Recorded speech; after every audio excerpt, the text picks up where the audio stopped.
रामपुर एक ऐसा गांव था जहां समय जैसे थम सा गया था। सुबह खेतों में ट्रैक्टर की आवाज गूंजती और शाम का मतलब होता चौराहे पर हरबंस की चाय की दुकान। गांव के बुजुर्ग, नौजवान और बच्चे सब शाम को हरबंस की दुकान पर जुटते, चाय की चुस्कियां लेते और राजनीति से लेकर खेती बाड़ी तक की बातें करते। हरबंस की दुकान पर मिलने वाला 2 रुपए का समोसा और कड़क अदरक वाली चाय ही गांव का एकमात्र मुख्य नाश्ता था। लेकिन एक दिन गांव की इस शांत जिंदगी में एक ऐसा बदलाव आया जिसने पूरे रामपुर का ढर्रा ही बदल कर रख दिया।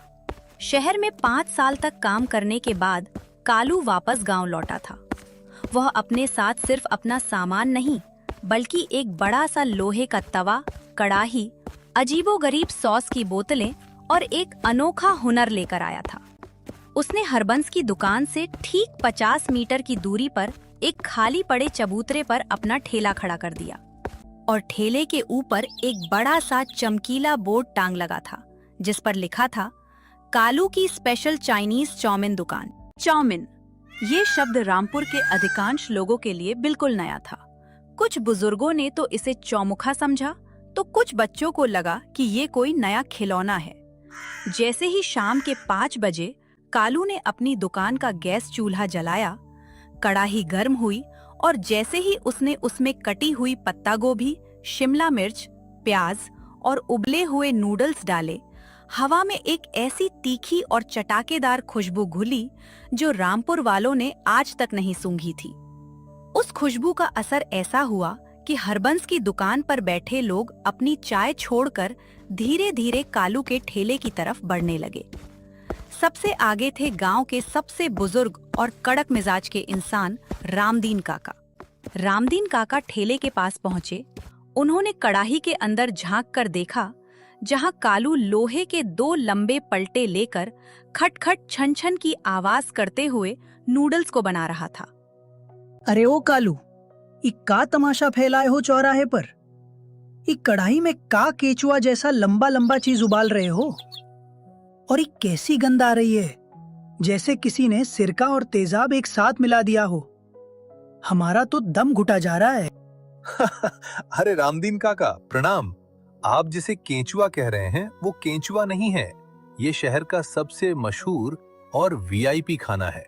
इसे चाउमीन कहते हैं काका। बड़े बड़े शहरों में साहब लोग, मेम साहब लोग शाम को लाइन लगाकर इसे खाते हैं। ये मैदे और ताजा सब्जियों से बनता है। एक बार खाएंगे तो समोसा भूल जाएंगे काका। धत तेरे की, समोसा भूल जाएंगे? अरे हमारा रामपुर सदियों से शुद्ध घी के समोसे और आलू बंडा खाकर बड़ा हुआ है। इका तुम पतली पतली रस्सियों जैसी चीज खिलाओगे? और इसे खाया कैसे जाता है? इसमें तो कोई ग्रेवी भी नहीं है, सूखी सूखी घास जैसी दिख रही है। रामदीन काका की डांट सुनकर कालू बिल्कुल नहीं डरा। उसने मुस्कुराते हुए काउंटर के नीचे से प्लास्टिक का एक अजीब सा चम्मच निकाला जिसमें आगे दांत बने हुए थे। उसने वो चम्मच रामदीन काका के सामने लहराया। काका, इसे खाने का तरीका भी वीआईपी है। इसे इस कांटे वाले चम्मच से खाया जाता है। ऐसे चाउमीन में फंसाकर गोल गोल घुमाकर मुंह के अंदर खींचना पड़ता है। गांव के लोग दूर दूर खड़े होकर ये बहस देख रहे थे। चाउमीन की खुशबू अब धीरे धीरे पूरे चौराहे पर फैल चुकी थी। हरबंस अपनी दुकान के काउंटर पर अकेला बैठा ये सब देख रहा था और उसकी ईर्ष्या साफ झलक रही थी। तभी भीड़ को चीरते हुए सुखिया भाई आगे आए। सुखिया भाई गांव के सबसे नामी पेटू थे। उनका नियम था, खाना अच्छा होना चाहिए, चाहे वो कहीं का भी हो। सुखिया भाई ने अपनी जेब में हाथ डाला, 20 रुपए का नोट निकाला और कालू को दे दिया। अरे हटाओ काका, आप तो हर नई चीज को देखकर भड़क जाते हैं। कालू बेटा, रामदीन काका की बातों पर ध्यान मत दो। खुशबू तो ऐसी है कि मेरे पेट के चूहे कुश्ती लड़ने लगे हैं। जरा हमारे लिए एक प्लेट कड़क मसालेदार चाउमीन लगाओ तो सही। देखे तो सही कि शहर वाले ऐसा क्या खा रहे हैं जो हमारे गांव में नहीं है। ग्राहक मिलते ही कालू के चेहरे पर चमक आ गई। कालू ने चंद मिनटों में गर्मा गर्म भाप उड़ती हुई चाउमीन को पत्तों के एक दोने में निकाला, ऊपर से थोड़ा सा सिरका और हरी मिर्च डाली और बड़े अदब से सुखिया भाई की तरफ बढ़ा दिया।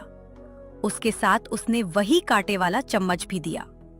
पूरा गांव अब सुखिया भाई के चेहरे को ऐसे देख रहा था जैसे वे कोई बड़ा वैज्ञानिक प्रयोग करने जा रहे हों। देख ले सुखिया, सोच ले, अगर पेट खराब हुआ तो वैद्य जी के पास हम नहीं ले जाएंगे। ये चीनी खाना तुम्हारे पेट में जाकर बैठ जाएगा। काका, ऐसा खाना बड़े नसीबों से मिलता है। आप रहने दीजिए, पर मैं तो खाऊंगा, फिर चाहे जो भी हो।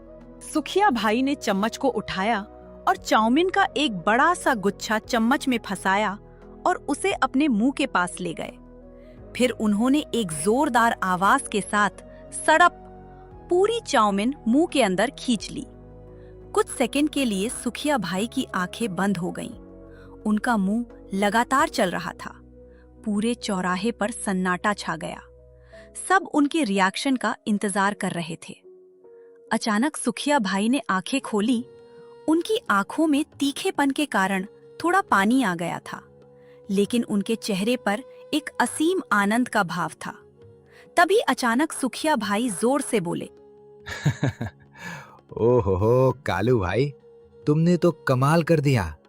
क्या स्वाद है, तीखा, खट्टा, चटपटा। ऐसा स्वाद तो मैंने अपनी पूरी जिंदगी में नहीं चखा। ये जो काला वाला पानी तुमने डाला था ना, उसने तो स्वाद में 4 चांद लगा दिए। काका, आप बेकार डर रहे थे। ये केचुआ नहीं, ये तो साक्षात अमृत है, अमृत। सुखिया भाई का ये सर्टिफिकेट मिलना था कि मानो पूरे गांव का बांध टूट गया। ठेले के सामने अचानक धक्का मुक्की होने लगी। हर कोई अपनी जेब से पैसे निकालकर कालू की तरफ बढ़ाने लगा। बच्चों अपने माता पिता से जिद करना शुरू कर दिए कि उन्हें भी चाउमीन खानी है। कालू के हाथ हवा की गति से चलने लगे। पूरे चौराहे पर सिर्फ एक ही आवाज गूंज रही थी, सड़प सड़प। हर कोई नूडल्स को मुंह में खींचने की कला सीख रहा था। वहीं दूसरी तरफ हरबंस की दुकान पर सन्नाटा पसरा हुआ था। हरबंस अकेले बेंच पर बैठा मक्खियां उड़ा रहा था। उसकी कड़ाही में समोसे ठंडे हो रहे थे और चाय की केतली ठंडी पड़ चुकी थी। हरबंस का गुस्सा 7वें आसमान पर था। आने दो कल सुबह। इस कालू को मजा नहीं चखाया तो मेरा नाम भी हरबंस नहीं। गांव के लोगों की मति मारी गई है। शहर का कचरा खाकर बीमार पड़ेंगे तब पता चलेगा। 2 दिन का कोक है, फिर सब मेरे ही समोसे पर लौटेंगे। उस रात कालू की दुकान पर सारा माल खत्म हो गया। कालू बहुत खुश था। अगले 3-4 दिनों में रामपुर गांव में एक नया चलन शुरू हो गया। लोग दोपहर से ही शाम का इंतजार करने लगते ताकि वे चाउमीन खा सकें। जो नौजवान पहले खेतों में काम खत्म करके सीधे घर जाते थे, वे अब सज धज कर कालू के ठेले पर खड़े दिखाई देते। चाउमीन खाना गांव में एक स्टेटस सिंबल बन गया था। लेकिन इस चाउमीन क्रांति से हरबंस का धंधा चौपट हो चुका था। हरबंस ने अब एक चाल चलने की सोची। उसने रामदीन काका को अपने पाले में लिया, क्योंकि रामदीन काका अभी भी चाउमीन के सख्त खिलाफ थे। एक शाम जब कालू की दुकान पर रोज की तरह भीड़ थी, हरबंस और रामदीन काका गांव के पंचायत पेड़ के पास बैठे कुछ लोगों को भड़का रहे थे। भाइयों, तुम लोग देख नहीं रहे हो? ये कालू हमारे गांव की संस्कृति को नष्ट कर रहा है। हमारे बच्चे अब घर की दाल रोटी नहीं खाना चाहते। वे दिन भर उसी मैदे के कीलों को खाने की जिद करते हैं। सुना है उस चाउमीन में जो सफेद नमक अजीनोमोटो पड़ता है, वो पेट को अंदर से गला देता है। हाँ, हरबंस ठीक कह रहा है। कल मैंने अपने पोते को देखा। वह घर पर रोटी को भी कांटे वाले चम्मच से खाने की नौटंकी कर रहा था। ये सब विदेशी साजिश है। हमारे गांव के युवाओं की ताकत कम हो जाएगी। हमें इस दुकान को बंद करवाना होगा। हरबंस और रामदीन काका की बातों का कुछ बुजुर्गों पर असर हुआ। उन्होंने तय किया कि वे इस मुद्दे को गांव के मुखिया जी के पास ले जाएंगे। अगले दिन सुबह हरबंस, रामदीन काका और 4-5 अन्य बुजुर्ग मुखिया जी की हवेली पर पहुंचे। मुखिया जी बरामदे में हुक्का गुड़गुड़ा रहे थे। उनके पास ही उनका 14 साल का पोता गोलू बैठा हुआ था। मुखिया जी, गांव में बड़ा अनर्थ हो रहा है। कालू जो दुकान खोलकर बैठा है, वो हमारे गांव के बच्चों का स्वास्थ्य खराब कर रही है। लोग घर का खाना छोड़ चुके हैं। आप कुछ कीजिए, उस ठेले को गांव से बाहर करवाइए। मामला गंभीर है। रामदीन, तुम क्या कहते हो? क्या वाकई ये चाउमीन इतनी खराब चीज है? मुखिया जी, खराब नहीं, महा खराब है। दिखने में नूडल्स जैसी, स्वाद में तेजाब जैसी। हमारे गांव की मर्यादा मिट्टी में मिल रही है। आप खुद चलकर देखिए। मुखिया जी ने कुछ सोचा और फिर अपने पोते गोलू की तरफ देखा।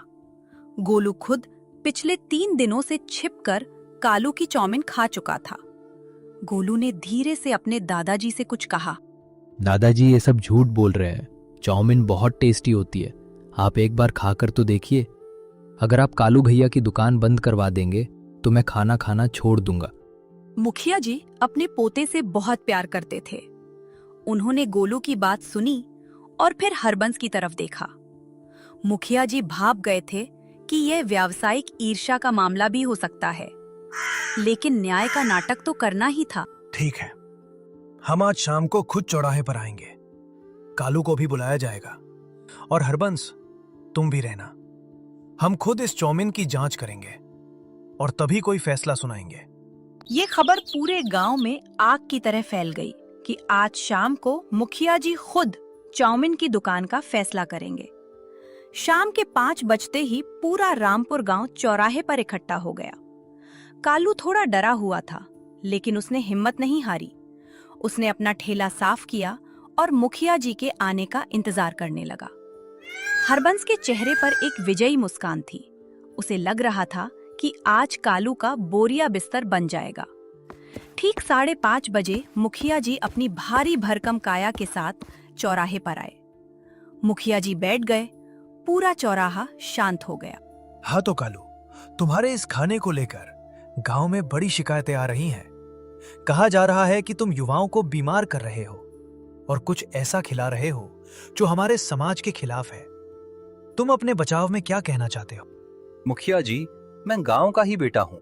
मैं भला अपने ही भाइयों का बुरा क्यों चाहूंगा?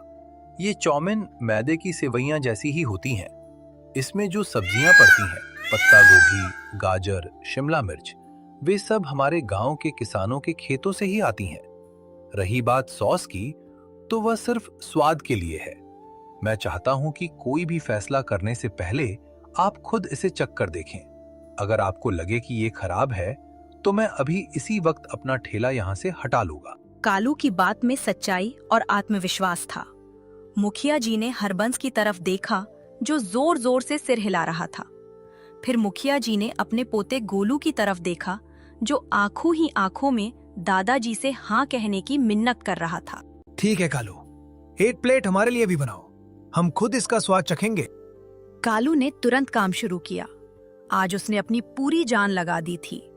उसने सबसे ताजा सब्जियां चुनी, नूडल्स को बिल्कुल सही तापमान पर उबाला और सॉस की मात्रा को थोड़ा संतुलित रखा, ताकि मुखिया जी को ज्यादा तीखा ना लगे। कुछ ही मिनटों में एक बेहद खूबसूरत और महकती हुई चाउमीन की प्लेट मुखिया जी के सामने पेश की गई। कालू ने कांटे वाला चम्मच मुखिया जी के हाथ में दिया।